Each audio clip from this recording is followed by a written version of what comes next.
Aqui quem fala é o Mestre Neri e vou analisar com vocês aí a partida decisiva que deu o título da Copa do Mundo por Radijabov. Então curta, compartilhe o vídeo aí, se inscreva no canal e vamos à análise dessa interessantíssima partida. Então a partida aí iniciou com E4, C5, cavalo F3, D6, D4, C por D4, cavalo por D4, cavalo F6, cavalo C3 e estamos numa siciliana aberta e bem clássica. O Radijabov aqui nesse momento tinha vantagem do empate, então ele jogou uma abertura bem simples, né? A intenção dele inicial não foi complicar muito. Afinal, o empate dava ele ao título aí de campeão da Copa do Mundo.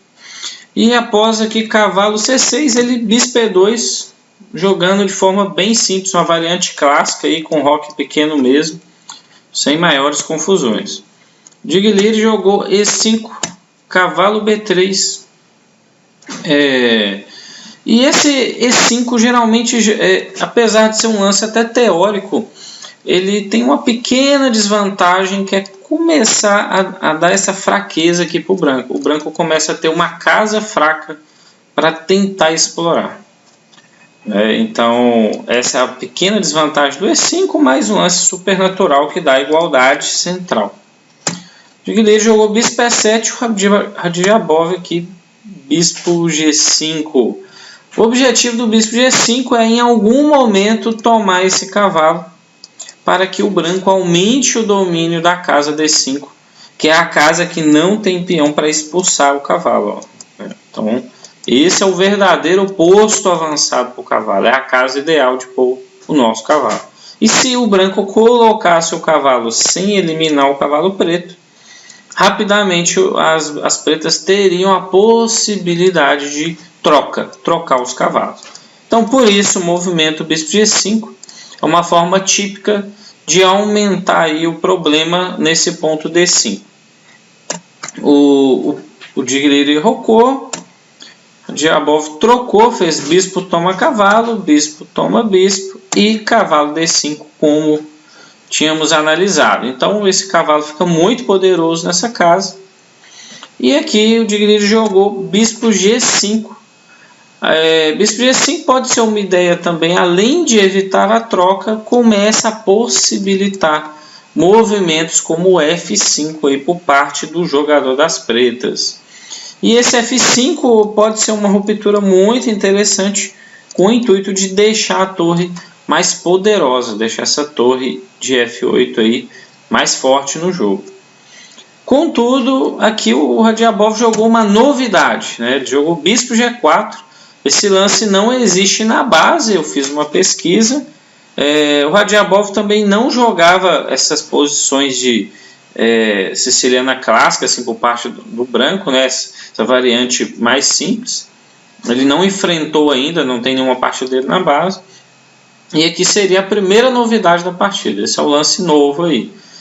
Foi respondido com bispo E6, roque, G6, claramente preparando o F5 e também deixando aqui o bispo ter uma boa opção de volta, né? O bispo passa a ter a casa G7 como opção.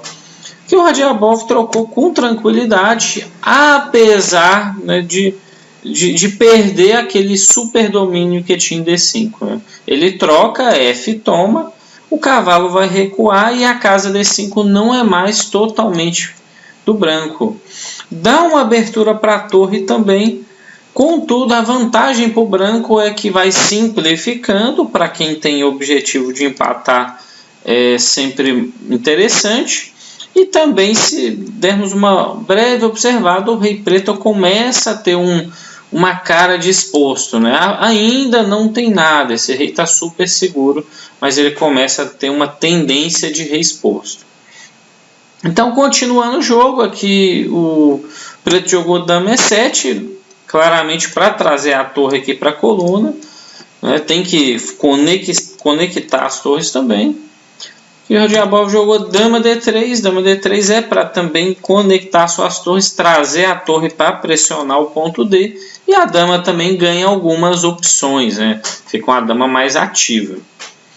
Torre de AD8, torre de AD1. Né? Ambos os jogadores colocam suas peças em jogo sem maiores complicações.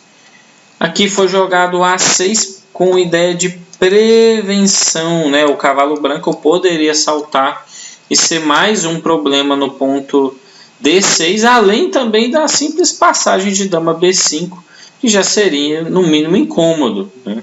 Essa dama na casa B5 também ela não iria fazer pressão em D6, mas vai ficar batendo em B7. Essa dama tem que ficar escrava vigiando. Se joga a dama B5 e segue A6, a dama fica em B6 aqui, muito forte, né? Fica incomodando caso tiver essa possibilidade também, né? Então jogou A6, jogou A3, rei G7. Acho que rei G7 eu acredito que seja um lugar mais seguro para o rei. Pode existir algum tema aqui quando o branco jogar um possível dama C4. Aqui o Diabov jogou um dama G3, respondido com H5.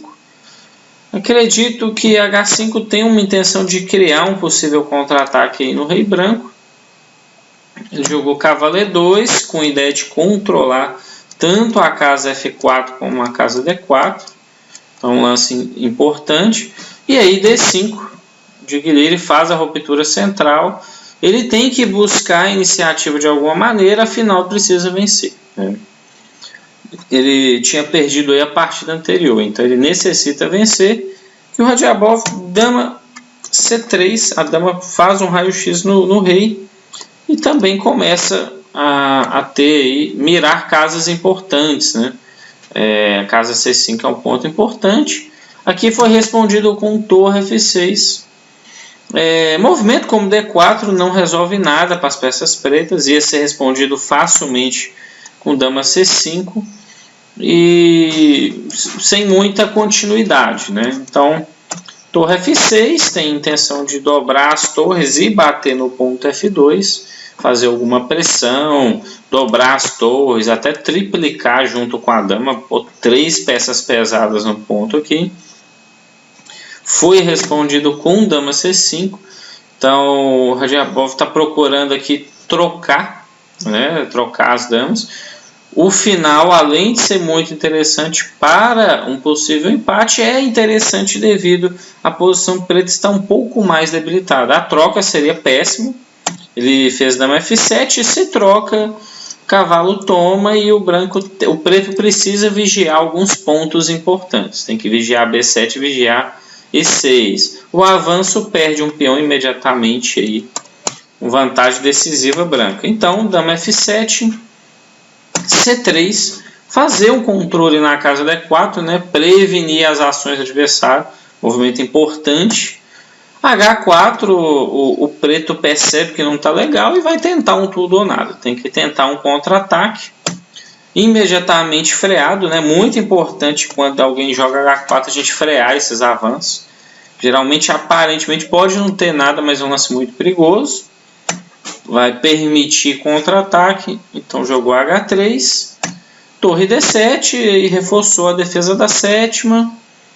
Dama B6, até muito próximo daquela variante que eu falei, dama B5, dama B6. Então a dama está numa casa fraca ali, pressionando, vai ter o pulo de cavalo. A dama branca está agindo bem, faz uma defesa em F, está pressionando bem o ponto aqui. Torre E7, o branco jogou cavalo C5, está ameaçando imediatamente também alguns temas, como o cavalo toma peão, porque cai o cavalo preto, né? Então é uma das ideias da posição. E está batendo o ponto B7 no ponto E6, né? Não precisa ter pressa, né? Rei H7, aqui a ideia do preto é tirar o rei, tirar inclusive o bispo e tentar partir para cima, tentar criar algum contra-ataque. Tira o rei do tema de cheque também, então está um pouco complicada a posição preta, né? O preto está meio sem opções. Nesse momento, como eu falei, já existia algum tema aqui, como o cavalo toma peão.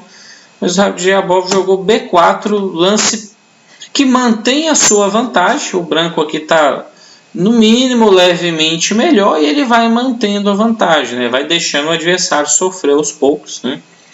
Nada de simplesmente tomar um peão e de repente abrir a posição e dar muito contra-ataque para o adversário aqui, né? Então ele prefere manter a sua vantagem ali, o menor que ela seja, mas para dar um golpe maior do que um simples peão, né? Então jogou B4, D4, cavalo D3, muito interessante o movimento. Agora o ponto E5 é uma outra fraqueza. Torre D7, torre aí na coluna, dama C5, D para o C3.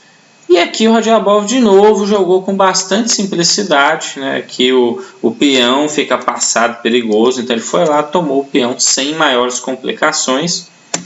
Bispo H6, acredito que é para fazer aquele plano que eu falei, sonhar em romper aqui na frente do rei branco e tentar algum contra-ataque, né? A4, o Radjabov continua indo para cima aqui da ala da dama, criar algum problema aqui no geral. Não teve pressa em momento algum de tomar a fraqueza. Esse peão, esses peões dobrados isolados são fraquezas. Ele não teve pressa. Inclusive, não pode tomar no momento. Se cavalo toma peão, é perdedor. Quando o cavalo toma peão, o preto faz cavalo, toma peão. Dama toma peão e torre por F2, exclama. E o branco aí iria perder a partida que estava com vantagem. Porque se acontece torre toma F1, cheque. Intermediário, o rei sai e o preto ganhou material, né? Ficou com a torre de vantagem. Se o branco de vez tomar a torre, o branco toma a torre de cá, ele leva a torre, toma cheque e novamente aí perdendo material com vantagem decisiva preta de novo. Então o Radjabov não deixou se levar aí pela ganância material, né? Vários peões ali tendo chance de capturar, não teve pressa, foi preparando, foi levando sua posição pouco a pouco, né? Então jogou A4, cavalo D4, trocou, peão toma, dama C4, dama E7, cavalo E5 e o cavalo está muito bem colocado, pressionando bem a posição. Torre C7 atacou a dama, dama D4, bispo atacou o cavalo, cavalo G4, o cavalo está muito bem posicionado, incomodando muitíssimo a posição desse rei preto aí que está meio aberto, né? Está meio exposto aí. Torre F7, E5, excelente movimento, o cavalo ganha um posto, né? Ganha um posto aí interessante. As pretas rebatem com torre F5, afinal estava tendo cavalo F6 cheque. Se não sacrificar a torre, cai o bispo, né? Então estava meio complicado para o preto. A torre passa para frente e não tem mais o ganho de bispo. B5, a Radjabov segue avançando na ala da dama, fazendo uma pressão. Muito interessante ver que a dama com essa torre de D estão controlando a casa D7. E se jogar B6, o preto perde aí um protetor da sua sétima. O preto tomou, o branco tomou. G5. Não tem um lance melhor para o branco, para o preto está difícil. B6. Torre C6, o Radjabov joga dama E4. Tá na linha do rei, isso também é muito importante ver esse raio-x. Esse raio-x é algo muito legal. Torre toma peão. E aqui o Radjabov fez um golpe muito lindo, que é o torre D7 exclama. Ele simplesmente aqui está cravando a dama, obrigatória a tomada. E baseado nessa cravada, cavalo cheque aí, ganhando a dama. Lindo golpe tático aí do Radjabov, digno aí de um campeão do mundo, né? Rei G7, cavalo toma D7, torre B5, dama C4, batendo no peão também, torre D5, tentando segurar ali dentro do possível, cavalo C5, as pretas fizeram torre de F, tomou E5, E outro golpe para culminar a vitória aí do Radjabov com cavalo toma E6, cheque. E se torre toma, cai a torre de D, né? E se não tomar, no mínimo vai trocar aqui mais uma peça, vai trocar o bispo. E dama e torre aqui, vou fazer os lances para ficar mais claro. E nessa posição, dama e torre aí contra duas torres e um rei completamente exposto. Chance aí zero de resistência do preto. Então, nesse momento aqui, após cavalo toma E6, Diglir abandonou, né? E o Radjabov aí foi o campeão aí da Copa do Mundo. Então, pessoal, essa foi a breve análise aí dessa partida decisiva aí do título do Radjabov, né? Espero que vocês tenham gostado. Curtam aí, compartilhem, vamos dar uma força para o canal e até a próxima.